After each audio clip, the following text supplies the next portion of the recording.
Halo, selamat datang lagi di channel Arloji. Hari ini gua akan bahas mengenai tangkap tangan. Jadi tangkap tangan itu adalah video yang ngebahas jam tangan yang dipakai oleh public figure.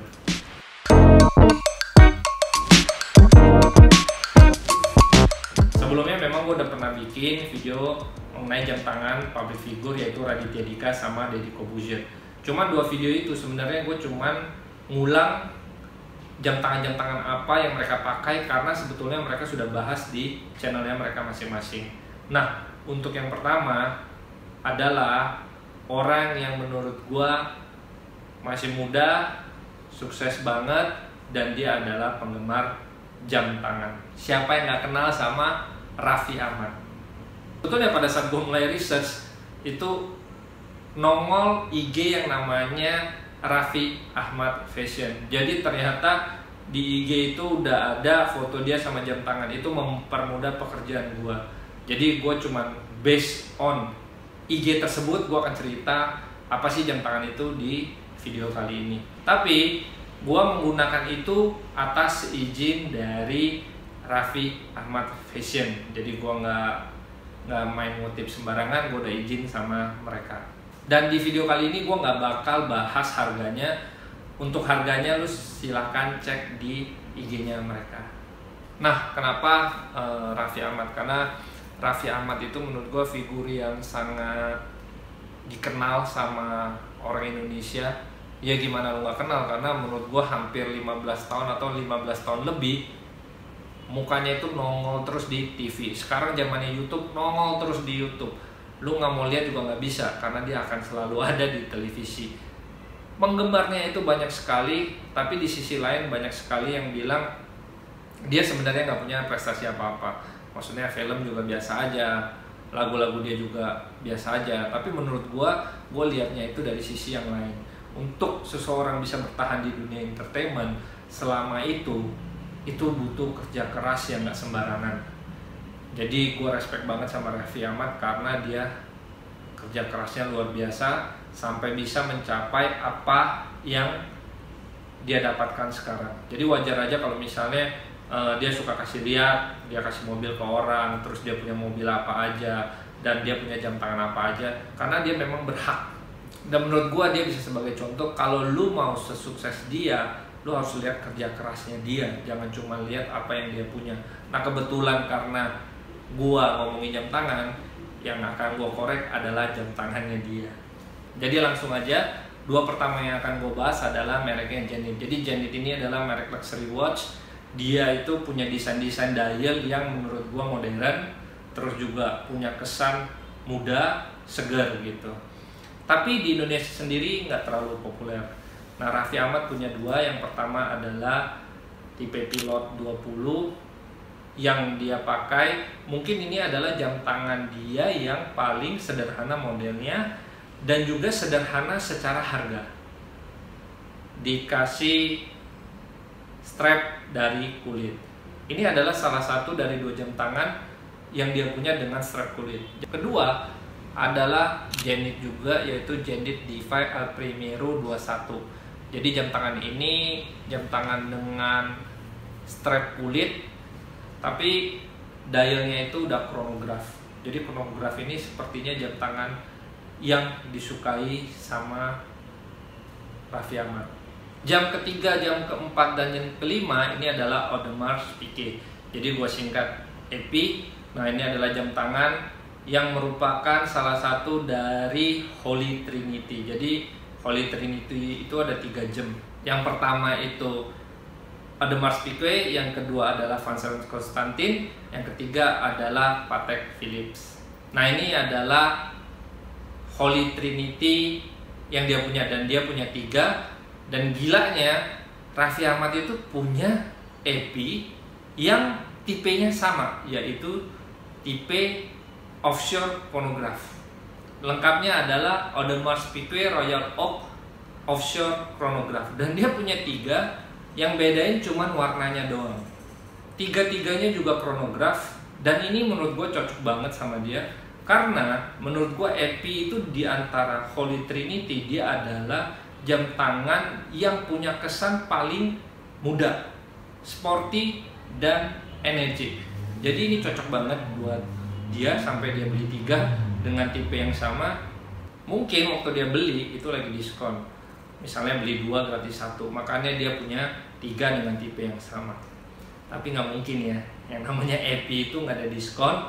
Bahkan jam tangan ini biasanya malah harganya naik terus.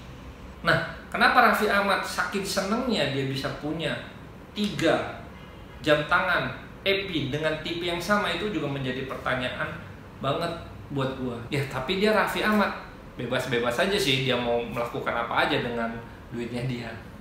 Yang keenam adalah Vacheron Constantin Overseas Chronograph. Jadi ya sekali lagi dia sepertinya suka yang chronograph dan sporty, dan Vacheron Constantin ini memang sejarahnya udah panjang banget dan dia bisa bikin jam-jam dengan movement yang keren-keren. Jam ketujuh adalah jam yang paling tidak populer yang dipunyai oleh Raffi Ahmad, yaitu Jaquet Droz. Jadi jam tangan ini adalah salah satu jam tangan yang luxury, tapi sebetulnya sama sekali tidak dikenal khususnya di Indonesia. Tepat yang dia punya adalah Jaquet Droz Grande Seconde Noir all black. Jadi jam tangan ini biasanya pakai strap kulit, tapi yang ini karena sporty dia pakai rubber strap. Terus terang gue juga bingung kenapa dia bisa pilih jam tangan ini, karena sebetulnya jam tangan ini kurang banget terkenal di Indonesia.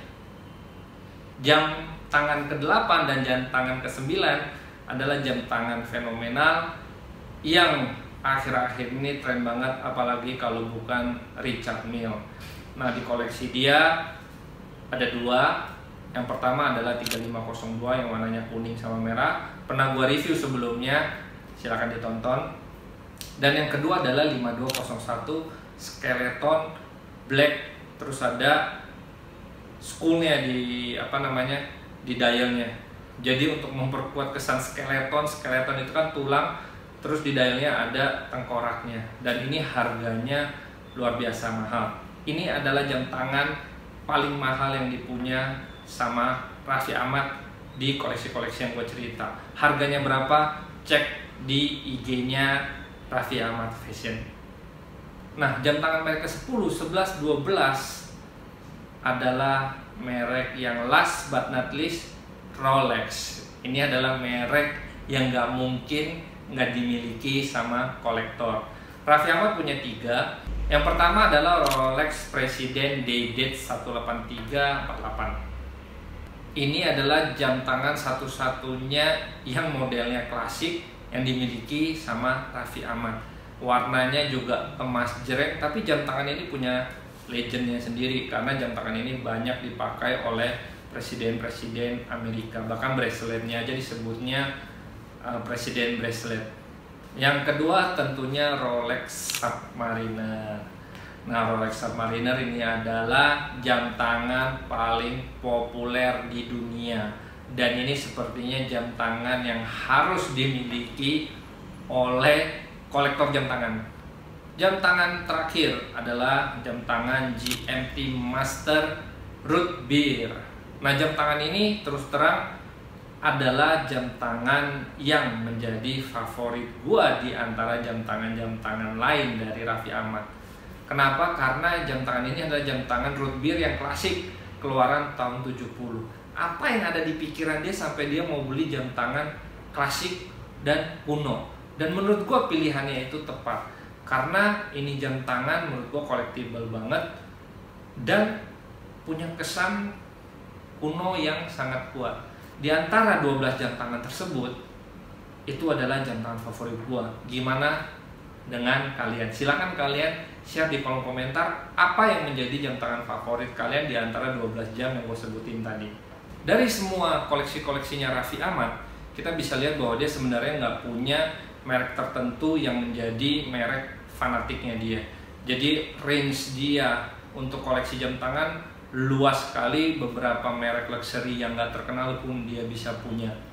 Tapi mayoritas banyakkan jam tangan itu chronograph, dan memang dengan desain-desain yang anak muda, energik, sukses, dan sesuai banget sama karakternya dia. Nah, kalau boleh gue kasih saran, untuk melengkapi koleksinya Raffi Ahmad, itu dia harus punya dress watch.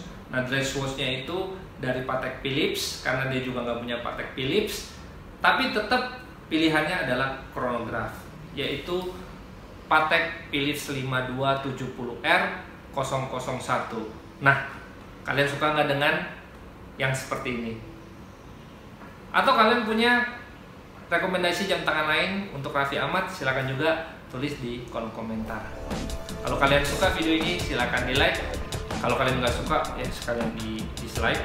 Kalau kalian memang ngerasa ini bagus, silahkan di share ke teman-teman, dan jangan lupa subscribe untuk video-video gua yang berikutnya.